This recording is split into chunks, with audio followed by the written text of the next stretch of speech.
Today I want to talk about exercise. Now we know exercise is a first-line treatment when it comes to PCOS, and it's just as important really as nutrition. But there's a lot of confusion on what kind of exercise is best, and I get lots of DMs from people asking me, is weight training better? What about cardio? What about high intensity interval training? What about yoga? And then you might read online that if you have a certain type of PCOS, you shouldn't do a certain type of exercise. And I get women saying to me, I love to do spin classes, but they told me if I have this type of PCOS, I shouldn't do this type of exercise. So I think there's so much misinformation out there. I just want to go over some of the basics and give you some ideas as to what types of exercise are best and how it can help PCOS, because it really helps a lot. So there are several different kinds of exercise. There's weight training or resistance training, and then there's aerobic or cardiovascular training. And they both have a lot of benefits for PCOS. So let's start with the aerobic training. So that could be something like speed walking, hiking, doing Zumba, biking, jogging, walking in place with your heart rate up, something where your heart rate's up a little bit. And think about what kind of the root causes of PCOS are. So the main root causes with PCOS, there's insulin resistance, which affects the majority of women, I'd say at least 80%. And then there's also inflammation. And then there's oftentimes an alteration in gut health. And then stress can be a major driver of PCOS. So we really have four main things. There's insulin resistance, inflammation, alteration in gut health, and then stress. So basically exercise can help in all four of these areas. So let's start with the aerobic or the cardiovascular type of exercise. And as I said before, it could be doing Zumba, biking, speed walking, jogging, jump roping, anything where your heart rate's up and you're kind of moving all your limbs. So how does this help those four drivers of PCOS? It helps insulin resistance a lot because as your muscles are contracting inside, they're kind of sucking in the sugar so you can make less insulin. Because one of your goals, having PCOS, assuming that you're insulin resistant, is you want to make less insulin, and that's going to help all your symptoms. So as you're moving those muscles, doing whatever kind of exercise you're doing, you're sucking in the sugar because muscles want to use sugar for energy, and then your body can make less insulin, and that's going to help all your symptoms. So it helps to decrease insulin resistance. It can also help to lower blood sugar, decrease risk of diabetes, which is really important because these are all possible. You have increased risks of this when you have PCOS. It improves heart health, can lower blood pressure, improves androgens, can lower androgen levels, and it improves mood, body composition. So it does a lot of really good things. But I think the biggest thing really is the insulin resistance, because if you want to find ways to lower your insulin levels, exercise is like a natural pill, basically. It's like taking a pill, but it's good for your body. So that's the aerobic kind of exercise. And the other type of exercise is called weight training or resistance training. And this could be done in a Zoom. I'm sorry, I'm reading the comments here. Yes, I'm going to save this. I can't do two things at once. So weight training exercise can be done in a gym, which we're not in a gym now because of COVID, but you could do body weight exercises at home, like push-ups and squats. You can do dumbbells, you can do resistance bands. So there's a lot of things you can do. You don't need to be in a gym. But anytime you're stressing your muscles, so for example, if you do a push-up, right, you're working your shoulders and your chest and even your back, triceps, you're stressing your muscle. So that is a resistance type of exercise. When you do a squat or a lunge, that's a resistant because you're stressing the muscle. That kind of exercise is really important for PCOS. I think a lot of women tend to neglect that type of exercise, maybe because we're so programmed to burn calories, which you do more in aerobic exercise, but the weight training is really important because that's where you build your muscle. Now, anytime let's say you do a push-up or a squat, and you get your muscles sore, you get little tiny tears in your muscle. And when you rebuild that tear, that's when you make your muscles stronger. So why is it important to have strong muscles if you have PCOS? A lot of reasons, because muscle is the main cell that's going to suck the sugar in. Remember, one of the goals here is you want to decrease your insulin levels.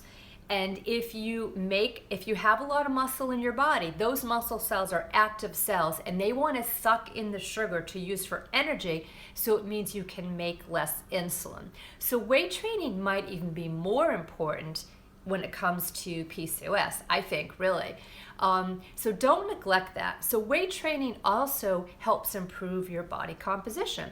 I've had a lot of clients who have started to weight train and they didn't really lose that much weight on the scale, but all of a sudden their body just got a lot more narrow and they fit into a smaller clothing size. It's because you're losing body fat and you might be building a little muscle, which is not a bad thing, that's a good thing.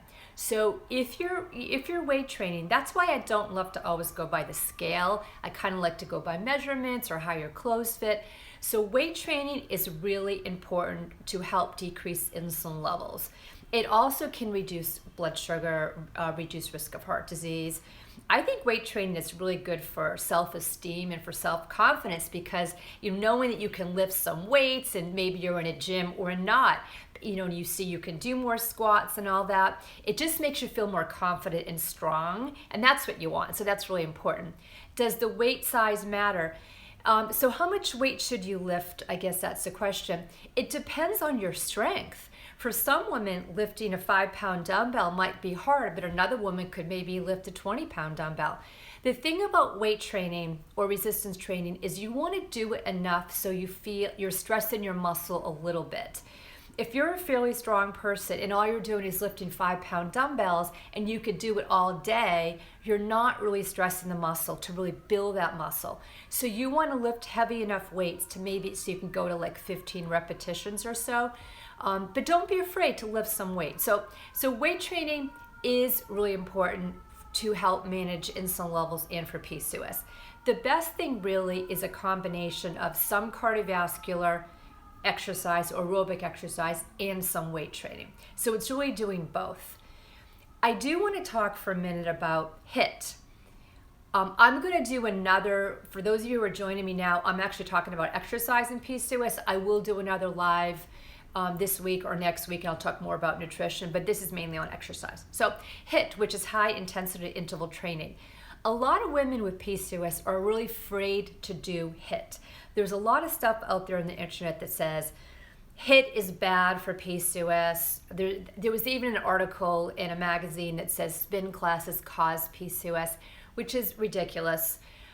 HIIT is great for PCOS. And again, that's high intensity interval training. So what would an example of HIIT be?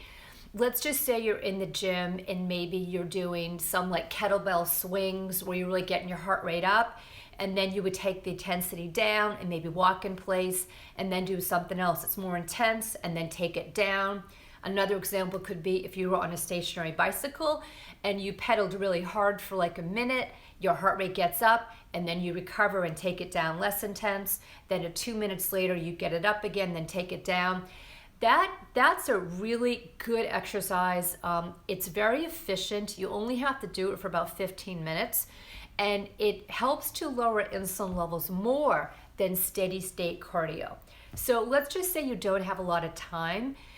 You could do a quick workout, 15 minutes, and you can get in just as good a workout, if not better, than doing something for like 40 minutes. So don't be afraid to do the high intensity interval training. But there's a caveat here. There are different, I guess, drivers of PCOS, okay? Some women have more of the stress-induced PCOS. Maybe you have elevated DHEAS, or maybe you have a lot of inflammation going on. You have to listen to your body. And if you go take, for example, a spin class or a high-intensity interval training class, and it just kicks your butt, right? And you feel exhausted and you feel like crap and it just like knocks you out for a day or two, then it's not good for you. I have one client who, she was doing a lot of steady state and some weight training, and she wanted to give the HIIT sessions a try. She was taking spin classes, really hard spin classes, and she said it just made her feel horrible and it just kicked her butt. So it's not good for her. But don't be afraid of it. If you try it and you feel good, don't listen to what you read on social media that you shouldn't do this kind of exercise if you have this kind of PCOS. How many HIIT sessions are recommended per day? Somebody just asked. I don't think you should do many HIIT sessions. I would say maybe 2 a week, maybe 3 a week at the most. Definitely not a couple a day. It's just too intense. Somebody said even walking knocks me out for 2 days. You know what? You might be in a really inflammatory state. You have to be careful if you have more of the stress kind of PCOS. It like your HPA axis is kind of messed up, and that's your hypothalamic pituitary adrenal axis, and that's when you secrete a lot of stress hormones. Like if you have high DHEAS, that probably means you're making a lot of the adrenal hormones, adrenal androgens, and cortisol. And if that's you and you're trying to do a lot of exercise, it's going to make your PCOS worse. So the biggest thing that you can do really is to listen to your body. And if you find doing something just knocks you out, it's not worth it. Don't do it. But if you feel good and you can do a HIIT class, or you could go for a run, or you can lift some heavy weights and it makes you feel good, it's awesome for your PCOS. Do it. It's going to help to decrease your insulin levels, which is what you want for PCOS. And also exercise helps to decrease inflammation. But if you're overdoing it, it can make inflammation worse. So it's kind of like a fine line, and you have to pay attention to your body. You can't listen to what other people tell you on the internet. Pay attention to your body. Somebody just said that they walk 2 blocks and it makes them totally exhausted. Then you know what? Maybe right now you shouldn't be doing that. Maybe you should be doing more yoga, which is what somebody just said. Can you have all of them? Can you have inflammation, insulin, stress? 100%. Absolutely. There's no such thing as one type of PCOS. You can go week to week, week to week, month to month. Your body can change. You can have more inflammation at one point, then that can go lower. Then you have more insulin resistance. Maybe you have a stressful period in your life, and then you get more of the stress PCOS. It changes day to day. The biggest thing is that you find something that brings you joy. Okay, if you hate the gym and it causes you anxiety, then you don't want to go to the gym. That's going to cause more stress. It's going to make your PCOS worse, right? You want to do something you enjoy. So maybe you would do a video at home. Maybe you would go for a walk outside with a friend. Go for a walk and listen to a podcast or something. But do something that brings you some joy. You don't want to make it worse. Dancing, if you like to dance, there are amazing free YouTube dance videos, Zumba videos. You need to find something that brings you joy. So just to kind of summarize, exercise and nutrition are really hand in hand the first line treatments for PCOS. They're going to decrease your insulin levels. They'll decrease inflammation. They actually improve gut health. They lower androgens, and they can also lower stress. But you need to find out exactly what kind of movement is good for you. It's probably better to use the word movement than exercise. Yes, I'm going to save this live video. I'll put it on my Instagram TV. You want to find what brings you joy and what's good for you, but some kind of movement can definitely help with your PCOS. You need to find what's good for you. In the ideal world, there would be an aerobic component or a cardiovascular component. They say 30 minutes a day, and that's a lot, but keep in mind, it doesn't have to be at one time. You could go for a brisk walk for 10 minutes in the morning, and then you could, take a walk later on, and then maybe another walk later on. So that's 30 minutes a day, and that's it. That's all you need to do. So some kind of aerobic component, and then ideally some kind of a resistance training or weight training component twice a week. And then in addition, I would really recommend you try yoga, okay? Yoga is awesome for PCOS. If you look in my feed, I've done a couple posts on yoga. Yoga can help decrease your stress hormones, and that's super important if you have the whole HP axis dysregulation when you make too much cortisol, and that causes a lot of problems. Yoga can help calm that down. So it can be called an exercise. I'm not sure if we should call it mind body or if we should call it exercise. It can actually be like exercise, but it's really, really important for PCOS. So I would really try to get some kind of yoga into your program. So we talked about resistance training. We talked about some kind of cardio, or you're out there moving, maybe something like some kind of yoga. And then don't forget about steps. Hot or cold yoga. I don't know that it matters. I don't think cold yoga is good. I think you should always be in a room where it's fairly warm because you can't stretch out that well. You don't necessarily have to do the really heated room yoga. That might be too stressful for some people. You have to pay attention to your body. What was I just going to say? Oh, the last thing I want to say is everyday steps. Keep in mind that every time you get up and you move, your muscles are contracting, and the contracting muscles is sucking in the sugar, and that's helping you to lower your insulin levels. So if you sit down all day long, like I'm doing right now during COVID, right? I'm sitting down like 18 hours a day and watching TV, stuff I never do. But if you sit all day long, you're behind a desk, you commute, and let's just say you go to the gym 3 times a week. First of all, that's awesome that you go to the gym 3 times a week. But if you're sitting all day long, you are worsening your insulin resistance. So I would much rather see you get up and move, take some flights of stairs. When you're watching TV, maybe get up and walk in place. When you're at your chair at your desk, you're on the phone, do some squats, stand, sit, stand, sit.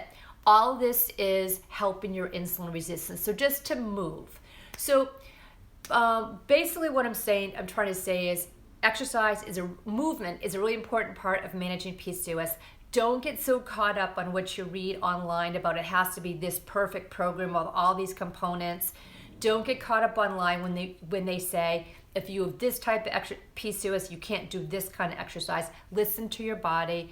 In the ideal world, you would incorporate some kind of weight training and some kind of cardio, and maybe try to get in a yoga session and just get up and move. So I hope this helped.